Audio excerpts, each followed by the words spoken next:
ನಮಸ್ಕಾರ. ನೀವು ನೋಡ್ತಾ ಇದ್ದೀರಿ ಪ್ರಜಾಧ್ವನಿ ಟಿವಿ.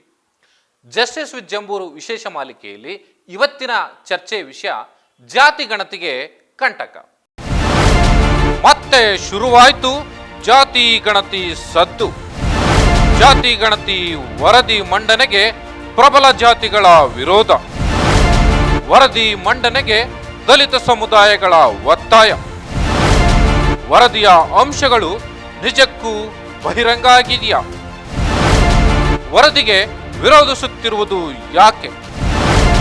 ಜಾತಿ ಗಣತಿಯಿಂದ ರಾಜಕಾರಣಿಗಳಿಗೆ ಅನುಕೂಲನಾ? ಬಹುತೇಕ ವರದಿಗಳು ಹೊರಬರುವಂತಹ ಸಂದರ್ಭದಲ್ಲಿ ಆ ವರದಿಗಳಲ್ಲಿ ಏನಾಗಿದೆ ಅಥವಾ ಏನಿದೆ ಅಂಶ ಅನ್ನುವಂಥದ್ದು ಗೊತ್ತಾಗೋದಿಲ್ಲ. ಆದರೆ ಜಾತಿ ಗಣತಿ ವಿಚಾರದಲ್ಲಿ ಹಾಗೇ ಇಲ್ಲ. ಜಾತಿ ಗಣತಿಯ ಸಂಬಂಧಪಟ್ಟ ರೀತಿಯಲ್ಲಿ ಈಗ ವರದಿಯನ್ನ ಸರ್ಕಾರಕ್ಕೆ ಸಲ್ಲಿಕೆ ಮಾಡಲಾಗಿದೆ.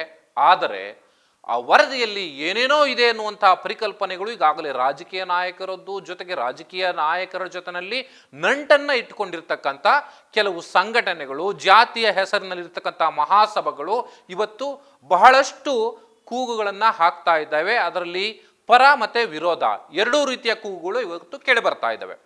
ಮೇಲ್ಜಾತಿಯ ಅಂದ್ರೆ ಈಗ ಮೇಲ್ನೋಟಕ್ಕೆ ಹೇಳೋದಾದ್ರೆ ಲಿಂಗಾಯತ ಜೊತೆಗೆ ಬ್ರಾಹ್ಮಣ ಹಾಗೇನೆ ಒಕ್ಕಲಿಗ ಸಮುದಾಯಗಳು ಜಾತಿ ಗಣತಿಯ ವರದಿ ಬರುವುದು ಬೇಡ, ಹೊರಗಡೆ ಬರುವುದು ಬೇಡ ಅನ್ನುವಂಥ ಆರೋಪಗಳನ್ನ ಅಥವಾ ಒತ್ತಾಯಗಳನ್ನ ಮಾಡ್ತಾ ಇದ್ದಾವೆ.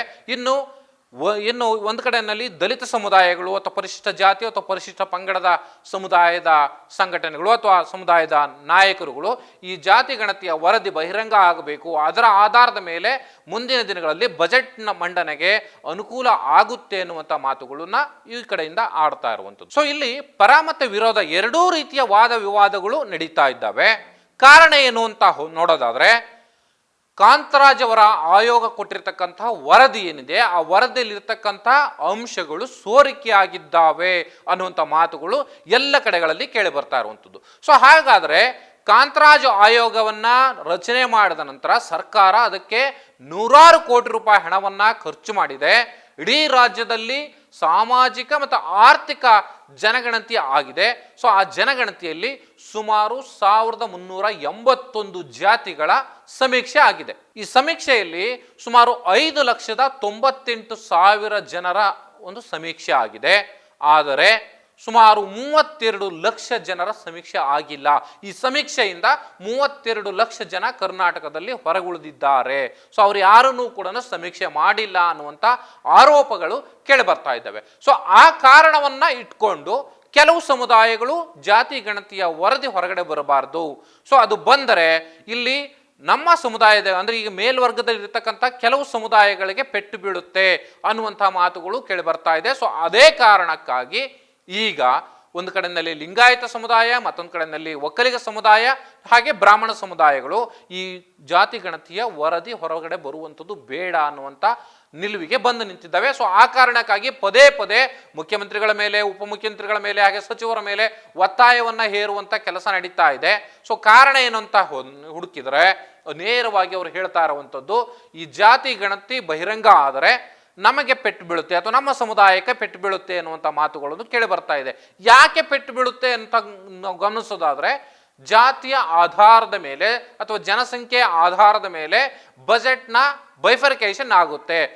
ಪ್ರತಿ ಸಾರಿ ಬಜೆಟ್ ಮಾಡುವಂಥ ಸಂದರ್ಭದಲ್ಲಿ ಹೇಗೆ ಅಂದರೆ ಯಾವ್ಯಾವ ಕಮ್ಯುನಿಟಿ ಎಷ್ಟೆಷ್ಟು ಸಂಖ್ಯೆಯಲ್ಲಿದೆ ಅನ್ನೋದು ಆಧಾರದ ಮೇಲೆ ಆ ಬಜೆಟನ್ನು ವಿಂಗಡಣೆ, ಬಜೆಟ್ನಲ್ಲಿರ್ತಕ್ಕಂಥ ಹಣವನ್ನು ವಿಂಗಡಣೆ ಮಾಡಲಾಗುತ್ತೆ. ಯಾವ ಸಮುದಾಯದ ಡೆವಲಪ್ಮೆಂಟ್ಗೆ ಎಷ್ಟೆಷ್ಟು ಇರಬೇಕು, ಈ ಡಿಪಾರ್ಟ್ಮೆಂಟಲ್ಲಿ ಹೇಗೆ ವಿಂಗಡಣೆ ಆಗುತ್ತೋ ಅದೇ ಪ್ರಕಾರವಾಗಿ ಸಮುದಾಯಗಳಿಗೂ ಕೂಡ ವಿಂಗಡಣೆ ಆಗುತ್ತೆ ಅನ್ನುವಂಥ ಮಾತುಗಳನ್ನು ಹೇಳ್ತಾ ಬರ್ತಾ ಇದ್ದಾರೆ. ಆದರೆ ಈ ಜಾತಿ ಗಣತಿಯ ಆಧಾರವನ್ನೇ ಇಟ್ಕೊಂಡು ನಾವು ಜನಸಂಖ್ಯೆಯಲ್ಲೂ ಕೂಡ ಕಡಿಮೆ ಇದ್ದೀವಿ ಅನ್ನೋದನ್ನ ಗಣತಿಯಲ್ಲಿ ತೋರಿಸಿದ್ದಾರೆ ಅನ್ನುವಂಥ ಮಾತುಗಳನ್ನು ಕೂಡ ಕೆಲವು ನಾಯಕರು ಹೇಳ್ತಾ ಇದ್ದಾರೆ. ಸೊ ಇದರಿಂದ ನಮ್ಮ ಸಮುದಾಯಗಳ ವರ್ಚಸ್ಸಿಗೆ ಪೆಟ್ಟು ಬೀಳುತ್ತೆ ಅನ್ನುವಂಥ ಮಾತುಗಳು ಒಂದು ಕಡೆಗಾದರೆ, ಮತ್ತೊಂದು ಕಡೆಯಲ್ಲಿ ನಾವು ಮೇಲ್ನೋಟಕ್ಕೆ ಗಮನಿಸೋದಾದ್ರೆ ಇಲ್ಲಿ ಬೇರೆ ಬೇರೆ ಸಮುದಾಯಗಳ ಸಂಖ್ಯೆ ಎಷ್ಟೆಷ್ಟಿದೆ ಅನ್ನುವಂಥದ್ದನ್ನು ಕೂಡ ನಾನು ನಿಮಗೆ ಹೇಳ್ತಾ ಹೋಗ್ತೀನಿ. 1381 ಜಾತಿಗಳು ಏನಿದ್ದಾವೆ ಅವೆಲ್ಲವುಗಳ ಸಮೀಕ್ಷೆ ಆಗಿದೆ ಅನ್ನುವಂಥ ಮಾತುಗಳು ಈಗ ಕೇಳಿ ಬಂದಿರುವಂಥದ್ದು. ಆದ್ರೆ ವರದಿ ಇನ್ನೂ ಕೂಡ ಬಹಿರಂಗ ಆಗಿಲ್ಲ. ಅಲ್ಲಿ ಇರ್ತಕ್ಕಂಥ ಅಂಶಗಳು ಸೋರಿಕೆಯಾಗಿದ್ದಾವೆ ಅನ್ನುವಂಥ ಮಾತುಗಳು ಹಿನ್ನೆಲೆಯಲ್ಲಿ ಸೊ ಈ ಚರ್ಚೆ ಈಗ ಸಮಾಜದಲ್ಲಿ ಶುರುವಾಗಿರುವಂಥದ್ದು. ಸೊ ಆ ಕಾರಣಕ್ಕಾಗಿ ಒಂದ್ ಕಡೆಯಲ್ಲಿ ವರದಿ ಬರಬಾರದು ಹೊರಗಡೆ ಅನ್ನುವಂಥ ಒತ್ತಾಯ, ಮತ್ತೊಂದು ಕಡೆಯಲ್ಲಿ ವರದಿಯನ್ನ ಮಂಡನೆ ಮಾಡಬೇಕು ಅನ್ನುವಂಥದ್ದು. ಸೊ ಆ ಕಾರಣಕ್ಕಾಗಿ ತಳ ಸಮುದಾಯಗಳ ಅಭಿವೃದ್ಧಿ ಆಗಬೇಕು ಅನ್ನೋದಾದ್ರೆ ಜಾತಿ ಗಣತಿಯ ವರದಿ ಬಹಿರಂಗ ಆಗಬೇಕು ಅನ್ನೋ ನಿಟ್ಟಿನಲ್ಲಿ ಸರ್ಕಾರ ಈಗ ಬಂದಿದೆ. ಒಂದ್ ಕಡೆಯಲ್ಲಿ ಡಿ.ಕೆ. ಶಿವಕುಮಾರ್ ಅವರು ಉಪಮುಖ್ಯಮಂತ್ರಿಗಳಾಗಿದ್ದು ಕೂಡ ಈ ವರದಿಯ ಮಂಡನೆಗೆ ವಿರುದ್ಧವಾಗಿ ನಿಂತಿದ್ದಾರೆ. ಸ್ವತಃ ಸಿದ್ದರಾಮಯ್ಯನವರು ತಳ ಸಮುದಾಯಗಳ ಅಭಿವೃದ್ಧಿ ಆಗಬೇಕು ಅನ್ನೋದಾದ್ರೆ ಈ ವರದಿ ಬಹಿರಂಗ ಆಗಬೇಕು ಅನ್ನುವಂಥ ನಿಲುವಿಗೆ ಬಂದಿದ್ದಾರೆ. ಸೊ ಯಾರು ಏನೇ ಹೇಳಿದ್ರು ಕೂಡ ಏನು ಸಚಿವ ಸಂಪುಟ ಸಭೆ ಇದೆ, ಆ ಸಚಿವ ಸಂಪುಟ ಸಭೆಯನ್ನ ಮಲೆ ಮಹದೇಶ್ವರ ಬೆಟ್ಟದಲ್ಲಿ ನಡೆಸಲಿಕ್ಕೆ ಸರ್ಕಾರ ಒಂದ್ ಕಡೆ ತೀರ್ಮಾನ ಮಾಡಿದ್ರೆ ಆ ಸಭೆಯಲ್ಲಿಯೇ, ಆ ಸಚಿವ ಸಂಪುಟ ಸಭೆಯಲ್ಲಿಯೇ ಈ ಜಾತಿ ಗಣತಿಯ ವರದಿಯನ್ನ ಮಂಡನೆ ಮಾಡಲಿಕ್ಕೆ, ಅಂದ್ರೆ ಅದು ಮುಚ್ಚಿದ ಲಕೋಟೆಯಲ್ಲಿ ವರದಿಯನ್ನ ಕೊಟ್ಟಿರ್ತಾರೆ. ಸೊ ಅದನ್ನ ಸಚಿವ ಸಂಪುಟ ಸಭೆಯಲ್ಲಿ ಮಂಡನೆ ಮಾಡಬೇಕು ಅಂತೇಳಿ ಮುಖ್ಯಮಂತ್ರಿ ಸಿದ್ದರಾಮಯ್ಯನವರು ಈಗಾಗಲೇ ನಿರ್ಧಾರವನ್ನ ಮಾಡಿದ್ದಾರೆ. ಸೊ ಆದ್ರೆ ಏನೇನು ಆಗುತ್ತೆ ಇದರ ಹಿನ್ನೆಲೆಯಲ್ಲಿ ಸಮಾಜದಲ್ಲಿ ಯಾವ ರೀತಿಯ ವಾತಾವರಣ ಕ್ರಿಯೇಟ್ ಆಗುತ್ತೆ ಅನ್ನೋದನ್ನ ನಾವು ಊಹೆ ಮಾಡ್ಕೊಳ್ಳಿಕ್ಕೆ ಸಾಧ್ಯ ಇಲ್ಲ. ಆದ್ರೆ ಕೆಲವು ಅಂಶಗಳನ್ನ ನಾನು ಇಲ್ಲಿ ನಿಮ್ಮ ಮುಂದೆ ಇಡ್ಲಿಕ್ಕೆ ಇಷ್ಟಪಡ್ತೀನಿ. ಕಾಂತರಾಜು ಅವರು ಕೊಟ್ಟಿರ್ತಕ್ಕಂಥ ವರದಿ ಸೋರಿಕೆ ಆಗಿದೆ ಅನ್ನುವಂಥ ಮಾತುಗಳು ಏನೇ ಕೇಳಿ ಬಂದಿದ್ರು ಕೂಡ ಸೊ ಆ ಹಿನ್ನೆಲೆಯಲ್ಲಿ ಕೆಲವು ಈಗಾಗಲೇ ಹೊರಗಡೆ ಬಂದಿರತಕ್ಕಂಥ ಅಂಶಗಳ ಪ್ರಕಾರ 1351 ಜಾತಿಗಳನ್ನ ಈಗ ಸಮೀಕ್ಷೆ ಮಾಡಲಾಗಿದೆ. ಇದರಲ್ಲಿ ಸುಮಾರು 5,98,000 ಜನರನ್ನು ಮಾತ್ರ ಸಮೀಕ್ಷೆ ಮಾಡಿರುವಂಥದ್ದು. ಉಳಿದಂತೆ 32 ಲಕ್ಷ ಜನರನ್ನ ಸರ್ವೇನೆ ಮಾಡಿಲ್ಲ, ಸಮೀಕ್ಷೆ ಮಾಡಿಲ್ಲ ಅನ್ನುವಂಥ ಮಾತುಗಳು ಕೇಳಿ ಬರ್ತಾ ಇದೆ. ಹಿಂದುಳಿದ ಏನು ಸಮುದಾಯಗಳಿದ್ದಾವೆ, ಜಾತಿಗಳಿದ್ದಾವೆ, ಅದರಲ್ಲಿ 192 ಜಾತಿಗಳು ಬರ್ತವೆ. ಇನ್ನು ಕ್ರೈಸ್ತರು, ಬೌದ್ಧರು ಮತ್ತೆ ವೈಶ್ಯರು ಸೇರಿದಂತೆ ಇತರೆ ಸಮುದಾಯಗಳು 95 ಲಕ್ಷ ಬರ್ತವೆ. ಇನ್ನು ಲಿಂಗಾಯತ ಸಮುದಾಯ ರಾಜ್ಯದಲ್ಲಿ 65 ಲಕ್ಷ ಜನಸಂಖ್ಯೆ ಹೊಂದಿದೆ ಅನ್ನುವಂಥದ್ದನ್ನ ಈ ವರದಿಯಲ್ಲಿ ಹೇಳಲಾಗಿದೆ ಅಂತ. ಇವ್ಯಾವುದು ಕೂಡ ಇನ್ನು ಖಚಿತವಾಗಿ ಹೇಳಲಿಕ್ಕೆ ಸಾಧ್ಯ ಇಲ್ಲ. ಆದರೆ ವರದಿ ಸೋರಿಕೆ ಆದ ಕಾರಣಕ್ಕಾಗಿ ಈ ವಿಚಾರಗಳು ಹೊರಗಡೆ ಬಂದಿರುವಂಥದ್ದು. ಲಿಂಗಾಯತರು 65 ಲಕ್ಷ ಇದ್ದಾರೆ. ಒಕ್ಕಲಿಗರು ಕರ್ನಾಟಕದಲ್ಲಿ 62 ಲಕ್ಷ ಜನಸಂಖ್ಯೆ ಇದೆ. ಇನ್ನು ಪರಿಶಿಷ್ಟ ಜಾತಿ ಅತಿ ಹೆಚ್ಚು, ಅಂದ್ರೆ ಸಹಜವಾಗಿ 1,08,00,000 ಜನ ಪರಿಶಿಷ್ಟ ಜಾತಿ ಅವರಿದ್ದಾರೆ. ಅದರಲ್ಲಿ ಬೇರೆ ಬೇರೆ ಸಮುದಾಯಗಳು ಒಳಪಂಗಡ ಏನೇನಿದ್ದಾವೆ ಅವೆಲ್ಲವೂ ಕೂಡ ಬರ್ತವೆ, ಎಡ ಬಲ ಎಲ್ಲ ಸೇರಿದಂತೆ. ಇನ್ನು ಪರಿಶಿಷ್ಟ ಪಂಗಡ ಸುಮಾರು 40,50,000 ಜನಸಂಖ್ಯೆ ಇದೆ. ಇದರಲ್ಲಿ 53 ಜಾತಿಗಳು ಬರ್ತವೆ. ಇನ್ನು ಮುಸ್ಲಿಮರು ಅಲ್ಲಿ 2 ಪಂಗಡ ಬರ್ತವೆ, ಆದರೆ ಒಟ್ಟಾರೆಯಾಗಿ ಮುಸ್ಲಿಮರು 75 ಲಕ್ಷ ಇದ್ದಾರೆ ಕರ್ನಾಟಕದಲ್ಲಿ ಅನ್ನುವಂಥ ಮಾತುಗಳು ಕೇಳಿ ಬರ್ತಾ ಇರುವಂಥದ್ದು. ಇನ್ನು ಕುರುಬರು ಅಂದ್ರೆ ಈ 3ನೇ ಅತಿ ಹೆಚ್ಚು ದೊಡ್ಡ ಸಮುದಾಯ ಅಂತ ಹೇಳ್ಕೊಳ್ತಾ ಇದ್ರು ಕೂಡ ಇವರು 45 ಲಕ್ಷ ಜನಸಂಖ್ಯೆ ಇದೆ ಅನ್ನುವಂಥ ಮಾತುಗಳನ್ನ ವರದಿಯಲ್ಲಿ ಸೋರಿಕೆ ಆಗಿದೆ ಅನ್ನೋಂಥ ಅಂಶಗಳು ಹೊರಗೆ ಬಿದ್ದಿರುವಂಥದ್ದು. ಇನ್ನು ಈಡಿಗರು 15 ಲಕ್ಷ ಜನ ಇದ್ದಾರೆ, ವಿಶ್ವಕರ್ಮರು 15 ಲಕ್ಷ ಜನ ಇದ್ದಾರೆ, ಉಪ್ಪಾರರು 15 ಲಕ್ಷ ಇದ್ದಾರೆ, ಬೆಸ್ತರು ಕೂಡ 15 ಲಕ್ಷ ಜನ ಇದ್ದಾರೆ ಅನ್ನುವಂಥದ್ದನ್ನ ವರದಿ ಹೇಳ್ತಾ ಇದೆ ಅನ್ನುವಂಥ ಮಾತುಗಳು ಕೇಳಿ ಬರ್ತಾ ಇದ್ದಾವೆ. ಇನ್ನು ಬ್ರಾಹ್ಮಣರು 14 ಲಕ್ಷ ಜನ ಇದ್ದಾರೆ ಕರ್ನಾಟಕದಲ್ಲಿ, ಯಾದವರು 10 ಲಕ್ಷ ಜನ ಇದ್ದಾರೆ. ಇನ್ನು ಅಲೆಮಾರಿಗಳು, ಈ ಅರೆ ಅಲೆಮಾರಿಗಳು 6 ಲಕ್ಷ ಜನ ಇದ್ದಾರೆ ಕರ್ನಾಟಕದಲ್ಲಿ ಅನ್ನುವಂಥ ಮಾಹಿತಿ ಈಗ ಸೋರಿಕೆ ಆಗಿದೆ. ಇನ್ನು ಮಡಿವಾಳರು ಕೂಡ 6 ಲಕ್ಷ ಜನ ಇದ್ದಾರೆ. ಸವಿತ ಸಮುದಾಯ ಏನಿದೆ ಅದು 5 ಲಕ್ಷ ಜನಸಂಖ್ಯೆಯನ್ನು ಹೊಂದಿದೆ. ಇನ್ನು ಇದರಲ್ಲಿ ಕುಂಬಾರರು ಅವರು ಕೂಡ 5 ಲಕ್ಷ ಜನಸಂಖ್ಯೆ ಇದ್ದಾರೆ ಅನ್ನುವಂಥ ಮಾಹಿತಿಯನ್ನ ಈ ವರದಿಯಲ್ಲಿ ಇದೆ ಅನ್ನುವಂಥದ್ದು ನಮಗೆ ಈಗ ಸಿಕ್ಕಿರ್ತಕ್ಕಂಥ ಮಾಹಿತಿ. ಏನೀಗ ಪ್ರಜಾಧ್ವನಿ ಟಿವಿ ಎಲ್ಲ ಮಾಹಿತಿಯನ್ನು ಜಸ್ಟಿಸ್ ಜಂಬೂರು ಕಾರ್ಯಕ್ರಮದಲ್ಲಿ ಈ ಮಾಹಿತಿಗಳನ್ನ ಕಲೆ ಹಾಕಿ ಅಧಿಕೃತವಾಗಿ ಈ ಕಾರ್ಯಕ್ರಮವನ್ನು ಮಾಡ್ತಾ ಇರುವಂಥದ್ದು. ಬಹಳ ಪ್ರಮುಖವಾಗಿ ಇಲ್ಲಿ ಒಂದು ಅಂಶವನ್ನ ನಾವು ಗಮನಿಸಲೇಬೇಕಾಗುತ್ತೆ. ಸಹಜವಾಗಿ ಯಾವುದೇ ವರದಿಗಳನ್ನು ಕೊಡುವಂಥ ಸಂದರ್ಭದಲ್ಲಿ ಅದನ್ನ ಮುಚ್ಚಿದ ಲಕೋಟೆಯಲ್ಲಿ ಮುಖ್ಯಮಂತ್ರಿಗಳಿಗೆ, ಅಂದ್ರೆ ಸರ್ಕಾರದ ಮುಖ್ಯಸ್ಥರು ಯಾರಿರ್ತಾರೆ ಅವರಿಗೆ ಮುಚ್ಚಿದ ಲಕೋಟೆಯಲ್ಲಿ ಕೊಡುವಂಥದ್ದು ಸಂಪ್ರದಾಯ. ಸೊ ಅದಾದ ನಂತರ ಅದನ್ನ ಸಚಿವ ಸಂಪುಟ ಸಭೆಯಲ್ಲಿ ತರಬೇಕು, ಅಲ್ಲಿ ಲಕೋಟೆಯನ್ನ ಒಡೆಯಬೇಕು, ಅಲ್ಲಿ ಏನೇನಿದೆ ಅನ್ನುವಂಥ ಅಂಶಗಳನ್ನ ಚೀಫ್ ಸೆಕ್ರೆಟರಿ ಆದಂಥವರು ಮುಖ್ಯಮಂತ್ರಿಗಳಿಗೆ ಅಥವಾ ಸಚಿವ ಸಂಪುಟದಲ್ಲಿರತಕ್ಕಂಥ ಸದಸ್ಯರಿಗೆ, ಅಂದ್ರೆ ಸಚಿವರು ಯಾರ್ಯಾರು ಇರ್ತಾರೆ ಅವರಿಗೆ ಅದನ್ನ ವಿವರಿಸ್ತಾರೆ. ಅದಾದ ನಂತರ ಇದನ್ನ ಬಹಿರಂಗಗೊಳಿಸಲಾಗುತ್ತೆ. ಸೊ ಆ ಅಂಶಗಳ ಆಧಾರದ ಮೇಲೆ ಸಮಾಜದಲ್ಲಿ ಪರ ವಿರೋಧಗಳು ಏನೇ ಇರ್ಬೋದು ಕೂಡ ಅದು ಚರ್ಚೆ ಆಗುವಂಥದ್ದು. ಆದರೆ ವರದಿ ಬರುವುದಕ್ಕಿಂತ ಮುಂಚೆಯೇ ಕಾಂತರಾಜ ಆಯೋಗದ ವರದಿ ಇವತ್ತು ಬಹಳ ದೊಡ್ಡ ಚರ್ಚೆಗೆ ಕಾರಣ ಆಗಿರುವಂಥದ್ದು. ಆದರೆ ಈ ಕಾಂತರಾಜ ಆಯೋಗದ ವರದಿಯ ಅಂಶಗಳನ್ನ ಯಾರು ಹೊರಗಡೆ ಲೀಕ್ ಮಾಡಿದ್ದಾರೆ ಅನ್ನುವಂಥದ್ದನ್ನ ಹುಡುಕ್ತಾ ಹೋದ್ರೆ ಇದುವರೆಗೂ ಅದಕ್ಕೆ ಉತ್ತರ ಸಿಕ್ಕಿಲ್ಲ. ಆದರೆ ಸಮುದಾಯಗಳು ತಮ್ಮ ಮೂಗಿನ ನೇರಕ್ಕೆ, ಪ್ರತಿಯೊಂದು ಸಮುದಾಯಗಳು ಕೂಡ ತಮ್ಮ ತಮ್ಮ ಮೂಗಿನ ನೇರಕ್ಕೆ ಈ ವಿಚಾರವನ್ನು ಇಟ್ಕೊಂಡು ಇವತ್ತು ಚರ್ಚೆಯನ್ನ ಮಾಡ್ತಾ ಇದ್ದಾವೆ. ಅದು ಪರ ಇರ್ಬೋದು, ವಿರೋಧ ಇರ್ಬೋದು. ಆದರೆ ನಾವಿಲ್ಲಿ ಒಂದು ಅಂಶಗಳನ್ನ ಗಮನಿಸಬಹುದು. ಜಾತಿ ಗಣತಿ ವರದಿಯಿಂದ ಸೊ ಏನು ಲಾಭ ಆಗ್ತಾ ಇದೆ ಸಮುದಾಯಗಳಿಗೆ, ಅಥವಾ ಯಾವುದಾದ್ರೂ ಒಂದು ಸಮುದಾಯಕ್ಕೆ ಲಾಭ ಆಗುತ್ತಾ ಅಥವಾ ಮತ್ತೊಂದು ಸಮುದಾಯಕ್ಕೆ ಏನಾದ್ರು ನಷ್ಟ ಆಗುತ್ತಾ ಅಂತ ನೋಡಿದ್ರೆ ಯಾವುದೇ ರೀತಿಯ ಲಾಭ ನಷ್ಟಗಳು ಇಲ್ಲಿ ಬರೋದೇ ಇಲ್ಲ. ಯಾಕೆ ಅಂದ್ರೆ ಇದು ಜಾತಿ ಗಣತಿ, ಅಂದ್ರೆ 2011ರಲ್ಲಿ ಏನು ಗಣತಿ ಆಗಿರುವಂಥದ್ದು ಅಲ್ಲಿಂದ ಇಲ್ಲಿವರೆಗೂ ಕೂಡ ಯಾವುದೇ ಗಣತಿ ಆಗಿಲ್ಲ. ಸೊ ಅದರ ಆಧಾರದ ಮೇಲೆ ಕರ್ನಾಟಕದಲ್ಲಿ ಒಂದು ಜಾತಿ ಗಣತಿ ಆಗಬೇಕು, ಆರ್ಥಿಕ ಏನು ಗಣತಿ ಆಗಬೇಕು ಅನ್ನೋ ಕಾರಣಕ್ಕಾಗಿ ಜಾತಿ ಮತ್ತು ಏನು ಆರ್ಥಿಕತೆಯ ಆಧಾರದ ಮೇಲೆ ಇದೇ ಸಿದ್ದರಾಮಯ್ಯನವರು ಹಿಂದೆ ಮುಖ್ಯಮಂತ್ರಿ ಆಗಿದ್ದಂಥ ಸಂದರ್ಭದಲ್ಲಿ ಒಂದು ಆಯೋಗವನ್ನು ರಚನೆ ಮಾಡಿ ಕಾಂತರಾಜು ಅವರ ನೇತೃತ್ವದಲ್ಲಿ ಈ ಆಯೋಗಕ್ಕೆ ಒಂದು ವರದಿಯನ್ನು ಕೊಡಿ, ನೀವು ಗಣತಿಯನ್ನು ಮಾಡಿ ಅನ್ನುವಂಥ ಮಾತುಗಳನ್ನು ಹೇಳಿ ಅವರಿಗೆ ಒಂದು ಆಯೋಗವನ್ನು ರಚನೆ ಮಾಡಿತ್ತು. ಅದಕ್ಕೆ 100 ಕೋಟಿ ರೂಪಾಯಿ ಹಣವನ್ನು ಕೂಡ ಮೀಸಲಿಟ್ಟಿತ್ತು. ಅದಾದ ನಂತರ ಟೈಮ್ ಎಕ್ಸ್ಟೆಂಡ್ ಆಯಿತು. ಸೊ ಅದನ್ನು ಕೊನೆಗೆ ವರದಿಯನ್ನು ರೆಡಿ ಮಾಡಿದ್ರು, ಮುಖ್ಯಮಂತ್ರಿಗೆ ಕೊಟ್ಟು ಆಗಿದೆ. ಆದರೆ ವರದಿ ಅಂಶಗಳು ಇನ್ನೂ ಹೊರಗಡೆ ಬಂದಿಲ್ಲ. ಸಚಿವ ಸಂಪುಟ ಸಭೆಯಲ್ಲಿ ಈ ವರದಿಯನ್ನು ಇನ್ನೂ ಕೂಡ ಮಂಡನೆ ಮಾಡಿಲ್ಲ. ಬರುವಂಥ ಸಚಿವ ಸಂಪುಟ ಸಭೆಯಲ್ಲಿ ಈ ವರದಿಯನ್ನು ಮಂಡನೆ ಮಾಡಲಿಕ್ಕೆ ಎಲ್ಲ ರೀತಿಯ ಸಿದ್ಧತೆಗಳು ಅಥವಾ ತಯಾರಿಯನ್ನು ಮುಖ್ಯಮಂತ್ರಿ ಸಿದ್ದರಾಮಯ್ಯವರು ಮಾಡಿಕೊಂಡಿದ್ದಾರೆ. ಇದು ಏನೇ ಇದ್ರೂ ಕೂಡ ಸ್ವತಃ DK ಶಿವಕುಮಾರ್ ಅವರ ಮನೆಯಲ್ಲಿ ಇತ್ತೀಚೆಗೆ ಒಂದು ಸಭೆ ಆಗುತ್ತೆ. ಅಲ್ಲಿ ಒಕ್ಕಲಿಗ ಸಂಘದ ಅಥವಾ ಒಕ್ಕಲಿಗ ಸಮುದಾಯದ ನಾಯಕರುಗಳು ಹೋಗಿ ಏನು ಈಗಾಗಲೇ DK ಶಿವಕುಮಾರ್ ಅವರ ಮನೆಯಲ್ಲಿ ಈ ವರದಿಯನ್ನು ಬಹಿರಂಗಗೊಳಿಸದೇ ಇರೋ ರೀತಿಯಲ್ಲಿ ನೋಡ್ಕೊಳ್ಬೇಕು ಅನ್ನುವಂಥ ಒಂದು ಒತ್ತಾಯವನ್ನು ಮಾಡಿ ಬಂದಿದ್ದಾರೆ. ಇದರ ಜೊತೆಯಲ್ಲಿ ಏನು ತಳ ಸಮುದಾಯಗಳು, ಬೇರೆ ಬೇರೆ ಸಣ್ಣ ಸಣ್ಣ ಸಮುದಾಯಗಳು ಎಲ್ಲವೂ ಕೂಡ ನಮ್ಮ ಸಮುದಾಯದಲ್ಲಿ ಎಷ್ಟು ಜನಸಂಖ್ಯೆ ಇದೆ ಏನು ಅನ್ನುವಂಥದ್ದು ನಮಗೆ ಗೊತ್ತಾಗ್ತಾ ಇಲ್ಲ. ಸೊ ಹಾಗಾಗಿ ನೀವು ವರದಿಯನ್ನು ಬಿಡುಗಡೆ ಮಾಡಬೇಕು ಅನ್ನುವಂಥ ಒತ್ತಾಯವನ್ನು ಮುಖ್ಯಮಂತ್ರಿ ಸಿದ್ದರಾಮಯ್ಯ ಅವರ ಮೇಲೆ ಹೇರುವಂಥ ಕೆಲಸವನ್ನು ಮಾಡ್ತಾ ಇದ್ದಾವೆ. ಅದರಲ್ಲಿ ಪರಿಶಿಷ್ಟ ಪಂಗಡ ಇರ್ಬೋದು, ಪರಿಶಿಷ್ಟ ಜಾತಿಯವರು ಇರ್ಬೋದು, ಒತ್ತಾಯಗಳು ಕೇಳಿ ಬರ್ತಾನೆ ಇರುವಂಥದ್ದು. ಆದರೆ ಸೊ ಇಲ್ಲಿ ಲೆಬನಾನದ ಒಂದು ವಿಚಾರವನ್ನು ನಾನು ಇಲ್ಲಿ ನಿಮಗೆ ಗಮನಕ್ಕೆ ತರೋ ಪ್ರಯತ್ನವನ್ನು ಮಾಡ್ತೀನಿ. ಕೆಲವರು ಹೇಳ್ತಾರೆ ಈ ವರದಿ ಹೊರಗೆ ಬಹಿರಂಗ ಆಗಿಬಿಟ್ರೆ ಇದರ ಆಧಾರದ ಮೇಲೆ ನಾವು ಏನು ಆರ್ಥಿಕತೆಯನ್ನು ಅಥವಾ ಹಂಚಿಕೆಯನ್ನು ಮಾಡ್ಲಿಕ್ಕೆ ಹೋದರೆ, ಸರ್ಕಾರ ಆಡಳಿತವನ್ನು ನಡೆಸಲಿಕ್ಕೆ ಅಂತ ಹೋದರೆ, ನಾವು ಲೆಬನಾನ್ ರೀತಿಯಲ್ಲಿ ಇವತ್ತು ಕರ್ನಾಟಕದಲ್ಲಿ ಆಗುವಂಥ ಏನು ಆಡಳಿತ ನಡೆಸುವಂಥ ಪರಿಸ್ಥಿತಿ ನಿರ್ಮಾಣ ಆಗ್ಬಿಡುತ್ತೆ. ಸೊ ಆ ಥರದ ಒಂದು ವಾತಾವರಣ ಕ್ರಿಯೇಟ್ ಆಗ್ಬಿಡುತ್ತೆ ಅನ್ನುವಂಥ ಒಂದು ಸುಳ್ಳು ಕಪೋಲ ಕಲ್ಪಿತ ವರದಿಗಳನ್ನು ಬಿತ್ತುವುದರ ಮೂಲಕ ಜನಸಾಮಾನ್ಯರಲ್ಲಿ ಆತಂಕವನ್ನು ಸೃಷ್ಟಿ ಮಾಡುವಂಥ ಮತ್ತೆ ಸರ್ಕಾರದಲ್ಲಿ ಇರ್ತಕ್ಕಂಥವ್ರಿಗೂ ಕೂಡ ಒಂದು ಆತಂಕವನ್ನು ಸೃಷ್ಟಿ ಮಾಡುವ ಈ ವರದಿಯಿಂದ ಏನಾದ್ರು ನಮಗೆ ಪ್ರಾಬ್ಲಮ್ ಆಗುತ್ತಾ ಅನ್ನುವಂಥ ಅನುಮಾನಗಳನ್ನು ಕೂಡ ಅವರೇ ಹುಟ್ಟು ಹಾಕಿಕೊಳ್ಳುವಂಥ ವ್ಯವಸ್ಥೆಯನ್ನು ಕ್ರಿಯೇಟ್ ಮಾಡುವಂಥ ಷಡ್ಯಂತ್ರವನ್ನು ಮಾಡ್ತಾ ಇದ್ದಾರೆ. ಲೆಬನಾನ್ನಲ್ಲಿ ಇದೇ ರೀತಿಯ ಒಂದು ಗಣತಿ ಆದಂಥ ಸಂದರ್ಭದಲ್ಲಿ ಇಡೀ ಆ ರಾಷ್ಟ್ರದಲ್ಲಿ ಗಣತಿ ಅದರ ಆಧಾರದ ಮೇಲೆ ಅವರು ಆರ್ಥಿಕ ಹಂಚಿಕೆಯನ್ನು ಮಾಡಲಿಕ್ಕೆ ಹೋಗ್ತಾರೆ. ಅಲ್ಲಿ ಒಂದು ಸಂಘರ್ಷವೇ ಶುರುವಾಗ್ಬಿಡುತ್ತೆ. ಸೊ ಏನು ಸಮಾಜದೊಳಗಿನ ಸಂಘರ್ಷದಿಂದ ಇವತ್ತು ಅಲ್ಲಿ ಒಬ್ಬ ಪ್ರಧಾನಿಯನ್ನು ಕೂಡ ನೇಮಕ ಮಾಡಿಕೊಳ್ಳಲಿಕ್ಕೆ ಆ ಒಂದು ರಾಷ್ಟ್ರಕ್ಕೆ ಆಗ್ತಾ ಇಲ್ಲ.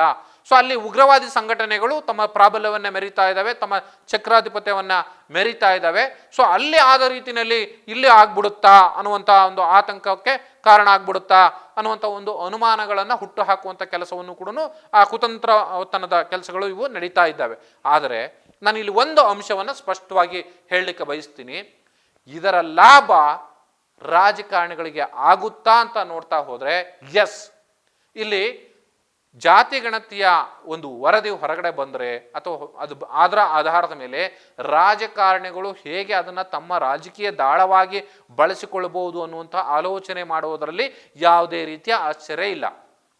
ಇವತ್ತಿನ ವಸ್ತುಸ್ಥಿತಿಯನ್ನೇ ನಾವು ತುಲನೆ ಮಾಡಿ ನೋಡೋದಾದರೆ ಪ್ರತಿಯೊಬ್ಬ ಜಾತಿಯಿಂದನೂ ಕೂಡ ಎದ್ದು ಬಂದಂಥ ನಾಯಕರು ಇವತ್ತು ಸಚಿವರುಗಳಾಗಿದ್ದಾರೆ, ಮಂತ್ರಿಗಳಾಗಿದ್ದಾರೆ, ಆದರೆ ಶಾಸಕರು ಆಗಿದ್ದಾರೆ. ಆದರೆ ಅವರಿಂದ ಸಮಾಜಕ್ಕೆ ಆಯಾ ಸಮುದಾಯದ ಅದು ಯಾವುದೇ ಇರ್ಬೋದು, ಲಿಂಗಾಯತರು ಇರ್ಬೋದು, ಒಕ್ಕಲಿಗರು ಇರ್ಬೋದು, ಅಥವಾ SC ST ಗಳಿರ್ಬೋದು, ಯಾರೇ ಆಗಿರಲಿ, ಆದರೆ ಆ ಸಮುದಾಯಗಳಿಗೆ ಅವರಿಂದ ಆಗಿರ್ತಕ್ಕಂಥ ಲಾಭ ಏನು ಅಂತ ನೋಡ್ತಾ ಹೋದರೆ ಅಲ್ಲಿ ದೊಡ್ಡ ಸೊನ್ನೆ. ಯಾವ ಸಮುದಾಯದ ನಾಯಕರು ಕೂಡ ಆ ಸಮುದಾಯವನ್ನು ನಾವು ಉತ್ತುಂಗಕ್ಕೆ ತೆಗೆದುಕೊಂಡು ಹೋಗ್ತೀವಿ, ಅಭಿವೃದ್ಧಿ ಮಾಡಿಬಿಡ್ತೀವಿ ಅನ್ನುವಂಥ ನಿಲುವಿಗೆ ಅಥವಾ ಕಟಿಬದ್ಧರಾಗಿ ನಿಲ್ಲುವಂಥ ಅವಕಾಶಗಳು ಸಿಕ್ಕಾಗಲೂ ಕೂಡ ಅವುಗಳನ್ನು ಅದರಿಂದ ಕಳಚಿಕೊಂಡು ರಾಜಕೀಯ ಮಾಡುವಂಥ ಕೆಲಸಗಳನ್ನು ಅವರು ಮಾಡೇ ಮಾಡ್ತಾರೆ. ಯಾಕೆಂದರೆ ರಾಜಕಾರಣದಲ್ಲಿ ಅವರು ಸರ್ವೈವ್ ಆಗಬೇಕು, ಜನ ನನ್ನ ಹಿಂದೆ ಯಾವಾಗಲೂ ಸದಾ ಇರಲೇಬೇಕು, ನನ್ನ ಸಮುದಾಯ ನನ್ನ ಬೆನ್ನಿಗೆ ಇರಬೇಕು ಅನ್ನುವಂಥದ್ದು.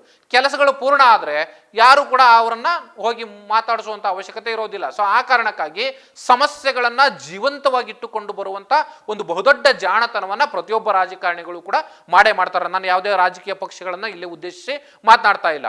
ಸೊ ಆದರೆ ಇಲ್ಲಿ ಕೆಲವು ಸಂಘಟನೆಗಳು, ಕೆಲವು ಅಥವಾ ಬೇರೆ ಬೇರೆ ಸಮುದಾಯದ ಕೆಲವು ವ್ಯಕ್ತಿಗಳು ಅಥವಾ ಪ್ರಭಾವಿ ವ್ಯಕ್ತಿಗಳು ಅಂತ ಹೇಳ್ಕೊಂಡಂಥವ್ರು ಸರ್ಕಾರದ ಮೇಲೆ ಒತ್ತಡವನ್ನು ತರೋದ್ರ ಮೂಲಕ ಈ ವರದಿ ಬಹಿರಂಗ ಆಗ್ಬಿಟ್ರೆ ನಮಗೆಲ್ಲೋ ಸಮಸ್ಯೆ ಆಗ್ಬಿಡುತ್ತೆ ಎನ್ನುವಂಥ ಒಂದು ಅವರದೇ ಆದ ಒಂದು ಕಪೋಲ ಕಲ್ಪಿತ ಅಥವಾ ಊಹಾಪೋಹ ಅದನ್ನ ಹುಟ್ಟು ಹಾಕಿಕೊಂಡು ಜನರಲ್ಲೂ ಕೂಡ ಅದನ್ನು ಆ ಭಯವನ್ನು ಬಿತ್ತುವಂಥ ಕೆಲಸವನ್ನು ಮಾಡ್ತಾ ಇದ್ದಾರೆ.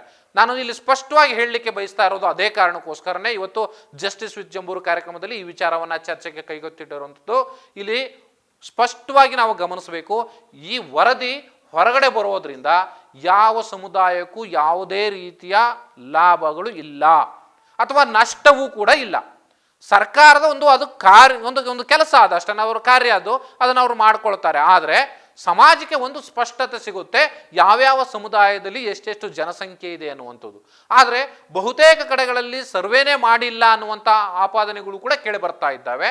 ಆದರೆ ಅದು ಎಷ್ಟರ ಮಟ್ಟಿಗೆ ಈ ವರದಿಯನ್ನ ಮಾಡುವಂಥ ಸಂದರ್ಭದಲ್ಲಿ ಕಾಂತರಾಜ್ ಅವರು ಇದನ್ನ ಸಮಗ್ರವಾಗಿ ನಾವು ಅಧ್ಯಯನ ನಡೆಸಿ ಅಥವಾ ಸಮೀಕ್ಷೆ ನಡೆಸಿ ವರದಿಯನ್ನು ಕೊಟ್ಟಿದ್ದೀವಿ ಅಂತ ಹೇಳ್ತಿದ್ದಾರೆ. ಅದನ್ನ ಕಾದು ನೋಡಬೇಕು. ಜೊತೆಗೆ ಅದರ ಬಗ್ಗೆ ಸರ್ಕಾರ ಏನು ನಿರ್ಧಾರಗಳನ್ನು ಕೈಗೊಳ್ಳಬೇಕು ಅದನ್ನು ನಿರ್ಧಾರ ಕೈಗೊಳ್ಳಲಿ. ಆದರೆ ಇಡೀ ಏನು ಸಮೀಕ್ಷೆ ನಡೆದಿಲ್ಲ, ಸಮೀಕ್ಷೆ ನಡೆಸದೇ ಏಕಾಏಕಿ ವರದಿಯನ್ನು ಕೊಟ್ಟಿದ್ದಾರೆ ಅನ್ನುವಂಥ ಆರೋಪ ಇದೆಯಲ್ಲ, ಅದು ಶುದ್ಧ ಸುಳ್ಳು. ಯಾಕಂದ್ರೆ ಹಾಗಾದ್ರೆ ಸರ್ಕಾರಗಳಿಗೆ, ಅವತ್ತಿನ ಸರ್ಕಾರದಲ್ಲಿ ಇದ್ದಂಥವರು ಇದೇ ಮುಖ್ಯಮಂತ್ರಿಗಳೇ ಸಿದ್ದರಾಮಯ್ಯನವರು, ಹಾಗಾದ್ರೆ ಸಿದ್ದರಾಮಯ್ಯನವರಿಗೆ ಬುದ್ಧಿ ಇರಲಿಲ್ವಾ? ಹಾಗಾದ್ರೆ ಆ ದುಡ್ಡು ಎಲ್ಲೋ ಒಂದು ಕಡೆಗೆ ದುರ್ಬಳಕೆ ಆಗಿದೆಯಾ? ಸೊ ಈ ಥರದ ಅನುಮಾನಗಳು ಕಾಡ್ತಾ ಹೋಗ್ತವೆ. ಆದರೆ ಕಾಂತರಾಜ್ ಆಯೋಗ ಆ ವರದಿಯನ್ನು ತಯಾರು ಮಾಡಲಿಕ್ಕೆ ಸಾಕಷ್ಟು ಸಮಯವನ್ನು ತೆಗೆದುಕೊಳ್ತು. ಆ ಸಮಯ ಸಾಕಾಗಿಲ್ಲ ಅಂದ ಕಾರಣಕ್ಕೆ ನಂತರ ಮತ್ತೆ ಸಮಯವನ್ನು 6 ತಿಂಗಳ ಕಾಲ ಎಕ್ಸ್ಟೆನ್ಷನ್ ಮಾಡ್ಕೊಳ್ತು. ಆಮೇಲೆ ಜಯಪ್ರಕಾಶ್ ಶೆಟ್ಟಿ ಅವರು ಅದು ಏನು ಈಗಾಗಲೇ ಹಿಂದುಳಿದ ವರ್ಗಗಳ ಆಯೋಗದ ಅಧ್ಯಕ್ಷರಾಗಿ ಬಂದು ಕೂತರು. ಅವರ ಬಂದ ನಂತರವೇ ಈ ವರದಿಯನ್ನು ಮುಖ್ಯಮಂತ್ರಿ ಸಿದ್ದರಾಮಯ್ಯನವರಿಗೆ ಕೊಟ್ಟಿರತಕ್ಕಂಥದ್ದು.